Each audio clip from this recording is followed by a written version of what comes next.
Inclusive teve uma sequência de perguntas aqui que outro dia eu precisei gravar para uma menina que está fazendo uma monografia sobre o programa Direção Espiritual.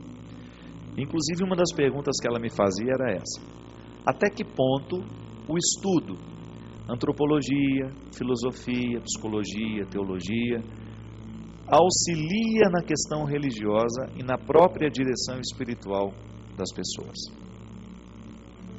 Como é que eu vou falar de fé a uma pessoa se eu não trago aqui também alguns poucos conhecimentos que eu tenho da psicologia?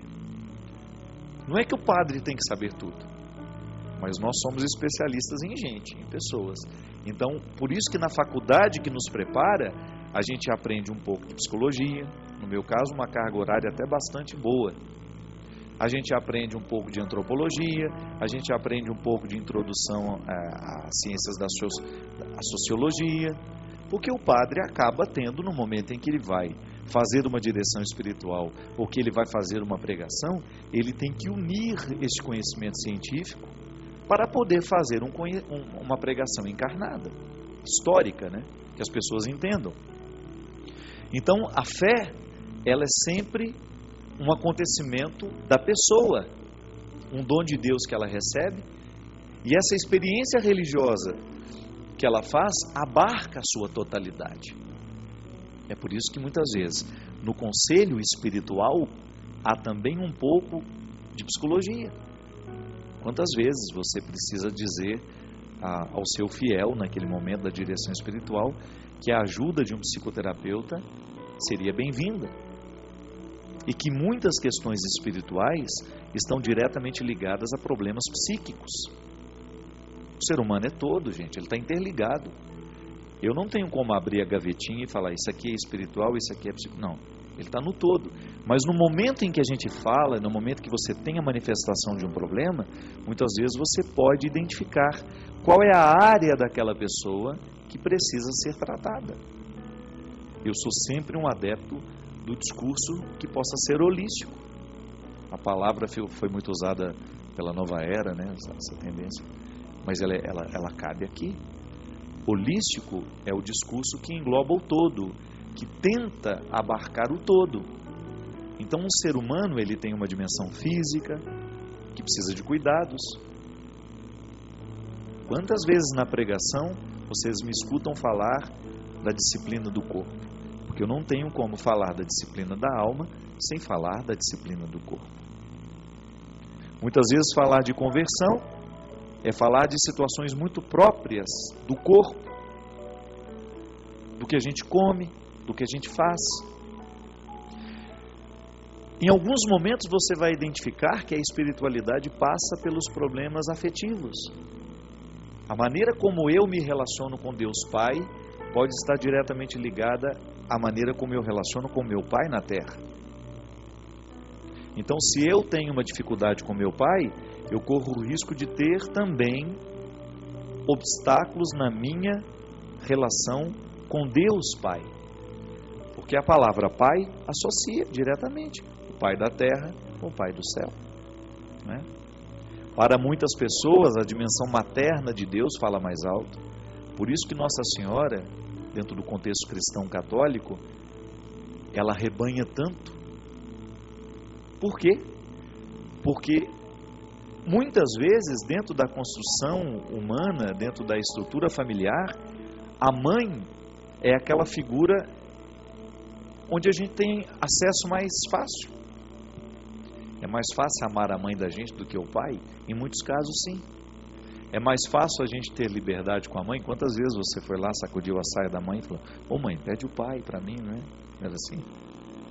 A mesma coisa a gente faz na dimensão de fé, minha gente. Quantas vezes, não tem aquela história, pede a mãe que o filho atende?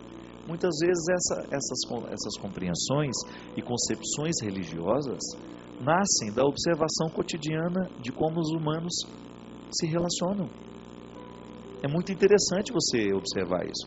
Então, muitas vezes, para eu mudar o meu relacionamento com o Pai do céu, eu preciso reinterpretar a história que eu tive com o meu pai terreno. Então, eu não tenho como fazer uma direção espiritual sem compreender as dimensões fundamentais da vida humana e ter até mesmo alguns apontamentos a respeito de psicologia. A filosofia nos ajuda demais, porque ela amplia a nossa visão, né? Nós deixamos de ter aquela visão estreita das coisas. O grande benefício que a filosofia faz na vida de uma pessoa é justamente abrir os horizontes da reflexão. E aí nós temos essa oportunidade de usar a ciência, tudo aquilo que já foi cientificamente comprovado, para poder nos ajudar também a compreender o processo da fé. Não é uma servidão, é apenas uma parceria. A fé não é serva da ciência, mesmo porque existem muitas dimensões da fé que extrapolam todo o conhecimento científico.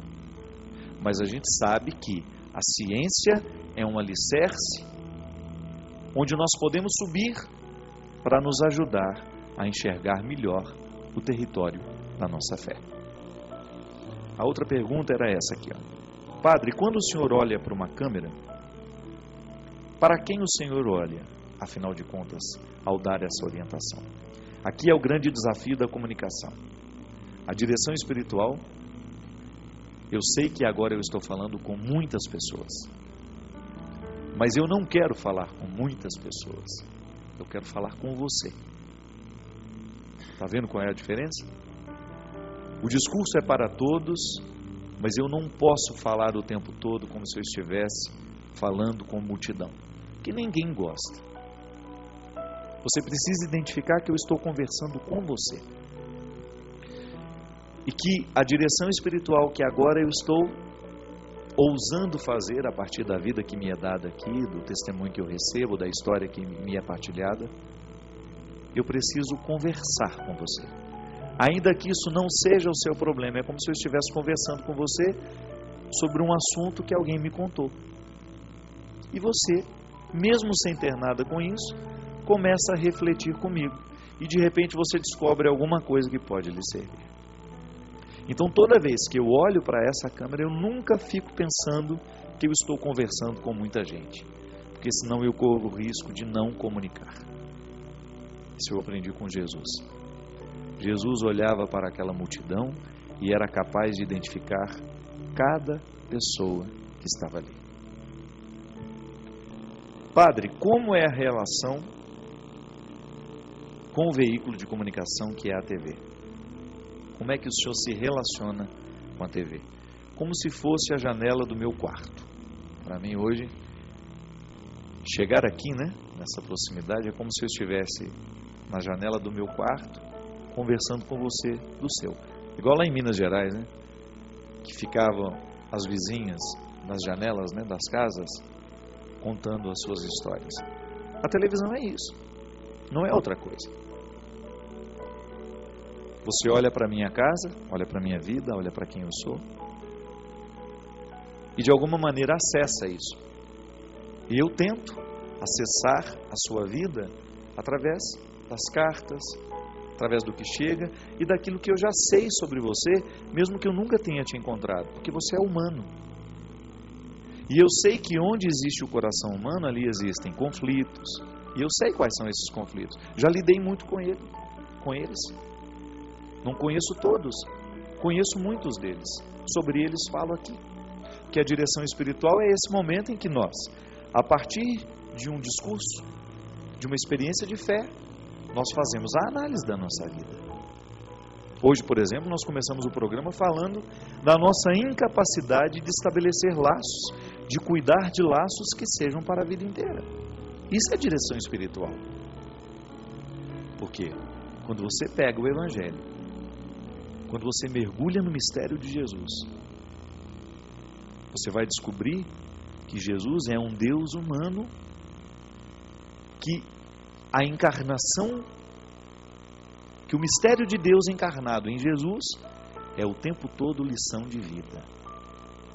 Olhem para mim, descubram como eu vivo, descubram como eu amo. É Deus nos dizendo em Jesus. É o Verbo encarnado nos dando notícias da eternidade. Então, eu vejo que em Jesus a sua opção é sempre pelo amor, pelo laço, pelo vínculo, pela misericórdia. Aí eu quero ser assim também. Aí eu preciso olhar para os meus vínculos, para os meus laços e identificar se neles eu já tenho essa semelhança com Jesus. Presto atenção no meu jeito de viver, no meu jeito de tratar as pessoas, né? Na minha honestidade com elas. E aí eu descubro, eu faço aqui a minha direção espiritual. Eu quero aprender com isso. Eu acho que a melhor maneira, minha gente, é a gente partilhar. Não existem fórmulas prontas, né? É até desagradável a gente ficar ouvindo uma pessoa que tem resposta para tudo. Agora, pode não ter resposta para tudo, mas vamos querer refletir tudo. Nós sempre somos convidados a refletir as questões. A direção espiritual é essa oportunidade que nós temos de, à luz da nossa fé, porque nós não podemos nos desprender dos nossos princípios de fé, das nossas convicções de fé, e a partir delas, deste referencial, a gente ser capaz de analisar a nossa vida. Esta é a grande proposta da direção espiritual. É a gente ter a oportunidade de voltar os olhos para os amores que a gente ama, para a vida que a gente vive, e com responsabilidade, ser capaz de dar um significado para tudo isso, de empurrar isso para um motivo novo, né? A gente estava falando aqui do clima do Natal. Você dar à sua alma o direito de sentir-se recém-nascida. Apesar de tantas coisas antigas, de tantas coisas velhas dominarem o nosso, né? Às vezes o outro nos olha com um olhar antigo, que paralisa, que impede você de ir além. Não. Você se dar essa oportunidade, você se surpreender-se, você conceder-se essa oportunidade maravilhosa de fazer o Natal acontecer com todas as suas consequências, de você permitir que a estrela de Belém brilhe no presépio da sua vida, e que no menino Jesus você sinta-se recém-nascida, que você sinta que a sua vida está apenas começando, ainda que você tenha 60, 70, 80 anos, não importa quantos anos você já tenha vivido. Este é o Natal onde nós vamos ter a oportunidade, todos, de sermos recém-nascidos. Seremos recém-nascidos na noite do Natal. E por isso que o Natal é uma mística que precisa acompanhar a gente todos os dias. Todo dia é Natal. Para o cristão é o dia de você permitir que Jesus nasça em você. E que ao nascer em você, as suas oportunidades, as suas esperanças, sejam todas elas renovadas. Obrigado pelo carinho, pela oportunidade de estar com você. Até a semana que vem, se Deus quiser. Derrame sobre nós, sobre o nosso coração, sobre a nossa vida, a bênção do Deus Todo-Poderoso. E que essa bênção hoje possa despertar em nós a surpresa, e que essa surpresa possa se transformar em motivo para que a gente continue, para que a gente não desanime. E não desanimando, a gente ter possibilidades de estabelecer vínculos, laços duradouros, que o nosso amor seja até o fim. Ele que é Pai, Filho e Espírito Santo.